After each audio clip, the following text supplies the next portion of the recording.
આમ આદમી પાર્ટીના ડેડિયાપાડાના ધારાસભ્ય ચૈતર વસાવા વિરુદ્ધ રાજપારડી અને અંકલેશ્વર પોલીસ સ્ટેશન ખાતે ફરિયાદ થઈ હતી, જે મામલે તેઓ આજે હાજર થવા જવાના હતા। આ દરમિયાન ધારાસભ્ય ચૈતર વસાવાની નવા ગામ દેડી ખાતે નર્મદા પોલીસ દ્વારા અટકાયત કરી લેવામાં આવી છે। અગાઉ રાજપારડી અને અંકલેશ્વર પોલીસ મથક ખાતે તેમના વિરુદ્ધ જે ફરિયાદ થઈ છે તે સંદર્ભમાં તેઓ હાજર થવા જવાના હતા, ત્યારે પોલીસ દ્વારા ચૈતર વસાવાને રસ્તામાં જ અટકાવી લેવામાં આવતા વિવાદ વકર્યો હતો। આ દરમિયાન ધારાસભ્ય ચૈતર વસાવાએ પત્રકારો સાથે વાતચીત કરતા હાલ જે રીતે પોલીસની કામગીરી સામે આવી રહી છે, સત્તા પક્ષના ઇશારે પોલીસ કામગીરી કરતી હોય તે પ્રકારના આરોપો તેમણે લગાવ્યા છે। અને એટલું જ નહીં, તેમણે કહ્યું છે કે અમારો અવાજ દબાવવા અને અમને માથા ભારે સાબિત કરવા ભાજપના નેતાઓના ઇશારે અધિકારીઓ જાતે અરજદાર બનીને બે ફરિયાદ કરી રહ્યા છે।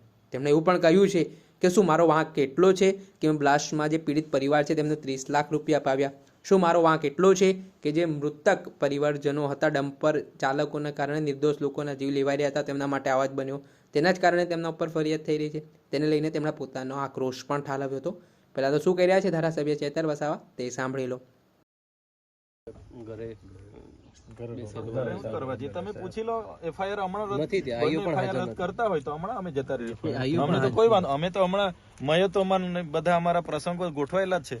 બરોબર છે। હા, તમે આટલી બધી મને જીબાજોડી કરો છો, બરાબર? જે પીઆઈ ને જે પીએસઆઈ મારા પર ખોટી ફરિયાદ કરી છે, મારા સમેત અમારા 13 આગેવાનો પર, અને રાજપાડીમાં તો 70 લોકો પર। હવે 70 લોકોને મેં કોર્ટમાં તારીખોમાં કઈ રીતના લઈ જવા?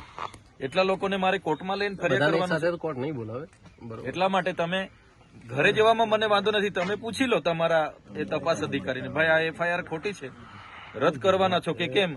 સમારી ભરી દે તો અમે હમણાં ઘરે જઈએ। અંગ્રેજોના શાસનમાં પણ આવી પદયાત્રાઓ પર એફઆઈઆરો નથી થઈ। આ 4 કામદારોને અમે 30 લાખ રૂપિયા કંપનીમાં જઈને ઉભા રહીને વળતર અપાવ્યું, અમારી ભૂલ છે?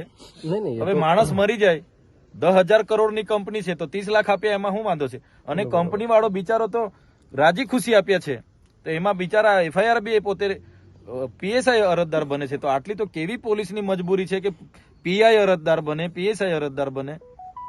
ત્યાં એટલું બધું દારૂ, ડ્રગ્સ, ઇનલીગલી બધું ચાલે છે, એના પર કેમ કાર્યવાહી કરતા નથી? અમે તો સીસીટીવી ફૂટેજ આપ્યા છે 35 જેવા, એના પર કોઈ કાર્યવાહી નથી। અમારા પર ઉપરા છાપરી રાતોરાત 2 એફઆઈઆર થઈ જાય 70 લોકો પર, યાર અમારે કે પછી છોડી દેવાનું છે? એટલે અમારા ન્યાય માટે અમે તો નીકળેલા છે। પોલીસને યોગ્ય લાગે પૂરવાના હોય તો પૂરી દો। તમે કેવો છો કે અમે બોલાવીશું, તો તમે અમારું બજેટ સત્ર ચાલુ થાય ત્યારે બોલાવશો? તમે અમારી આયોજનની મીટિંગો વખતે બોલાવશો? અમારા લોકોનું કામ કોણ કરશે પછી?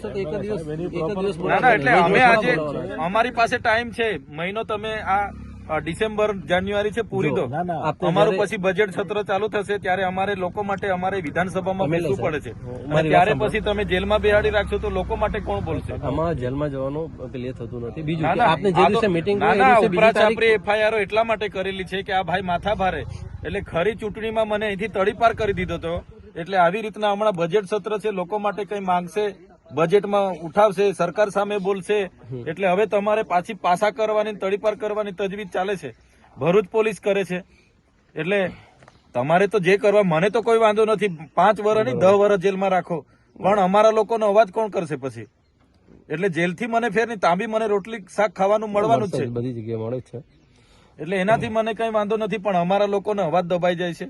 કોણ કામદાર માટે બોલશે પછી? કોણ આદિવાસી માટે? વાત બરાબર છે, તમે બોલો જ છો, તમે અમારો અવાજ દબાવી દેવો યાર, ઘરે રાતે પોલીસ મોકલી આપો। અમે કઈ આ વિસ્તારમાં ધારાસભ્ય છે યાર, અમે કઈ માથા ભારે અસામાજિક તત્વ છે કે રાતે પોલીસ પહેરો મૂકી દો?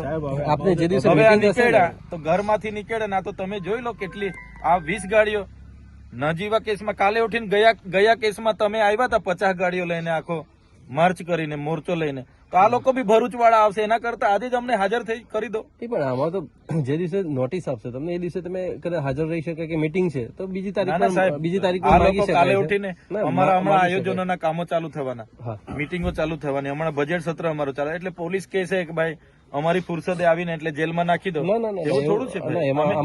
અમે એફઆઈઆર કરી છે, આજે અઠવાડિયું થઈ ગયું, હાજર કરી દો મને જેલમાં, આપ કપડા બપડા લઈને આવ્યા છે, પૂરી દો। બરોબર છે ને ના, હજુ બી એ લોકોને સંતોષ ના હોય તો ફાંસી સુધી મોકલાવે એટલી તજવીજ કરી નાખે, તો પછી યાર આવું થોડું હોય? અમારા બી અધિકારો છે ને, અમે અમે બી ભણેલા ગણેલા લોકો છે, આટલા બધા આંદોલનો કર્યા, કોઈ દિવસે અમે કાયદો વ્યવસ્થા હાથમાં નથી લીધો સાહેબ, નથી લીધું ક્યારેય નહીં. ને મારે તો 2 નંબરના ધંધા નથી કે કોઈ સાથે વ્યક્તિગત દુશ્મની બી નથી, પણ કેસો આટલા બધા આડેધડ કરી નાખીએ તો કઈ રીતનું ચાલશે? ગયા વર્ષે તમે જોયું બધું, ગયા વર્ષે 3 મહિના આખો પરિવાર, અમારા આખા કાર્યકરો જેલોમાં, ની જેવા કેસમાં. એક બાજુ ભાજપના કાર્યકરે ફાયરિંગ કર્યું, જાંગમાંથી ગોળી નીકળી ગઈ, 24 કલાકમાં છૂટી ગઈ. આ તો કેવી વ્યવસ્થા?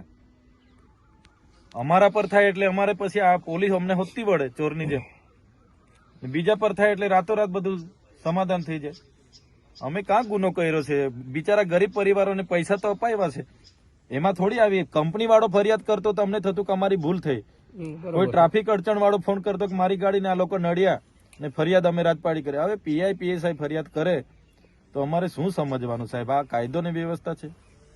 અને અમે તો પરવાનગી માંગી હતી સાહેબ, કોઈ જાહેરનામું નથી, કોઈ ચૂંટણી નથી, તો બી 30મી નવેમ્બરે પરવાનગી માંગી, 3જી ડિસેમ્બરે અમારી છેલ્લા દિવસે પદયાત્રાના હવારે કહી કે તમારી પરવાનગી નથી મળી, અભિપ્રાય પોલીસે નેગેટિવ આપ્યા છે. તો સાહેબ અમારો બી અધિકારો છે ને, અમે ચાલતા ગયા, પોલીસ અમારી સાથે હતી. હા, આમ આદમી પાર્ટીના ડેડિયાપાડાના ધારાસભ્ય ચેતર વસાવા, તેમનું કહેવું છે મારા ઘરે રાત્રેથી પોલીસ મૂકીને ભયનો માહોલ ઉભો કરવામાં આવ્યો છે.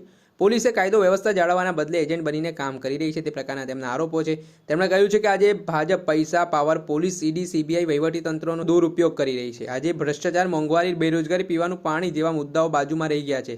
આજે પોલીસ વિભાગનો દુરુપયોગ થઈ રહ્યો છે. તેમજ તેમણે સ્પષ્ટ પ્રહાર કર્યા છે અને કહ્યું છે કે સંવિધાન અને લોકશાહી ખતરામાં છે. હવે લોકોએ લોકશાહી બચાવવા માટે ઘરેથી બહાર નીકળવું પડશે, ત્યારે જ આ સરકારને ભાન આવશે. તે પ્રકારનો તેમણે મેસેજ પણ આપ્યો છે. ત્યારે જે રીતે આખો વિવાદ વકર્યો છે ને તેમણે સરકાર ઉપર જે પ્રહારો કર્યા છે, તેમણે સંવિધાન ખતરામાં હોય, લોકશાહી ખતરામાં હોય ત્યાં સુધીની વાત પણ કરી દીધી છે. ત્યારે હવે જોવાનું રહ્યું કે હાલ જે 2 ફરિયાદ તેમના પર થઈ છે તે મામલામાં તેઓ ભરૂચ પોલીસ ખાતે પહોંચી શકે છે કે ભાઈ નર્મદા પોલીસ તેમને નહીં જવા દે, તે આગામી સમયમાં ખબર પડશે. દર્શક મિત્રો, એન કવરેજ ન્યૂઝને આપ લાઇક કરી લો, સબસ્ક્રાઇબ કરી લો અને શેર કરવાનું ભૂલતા નહીં.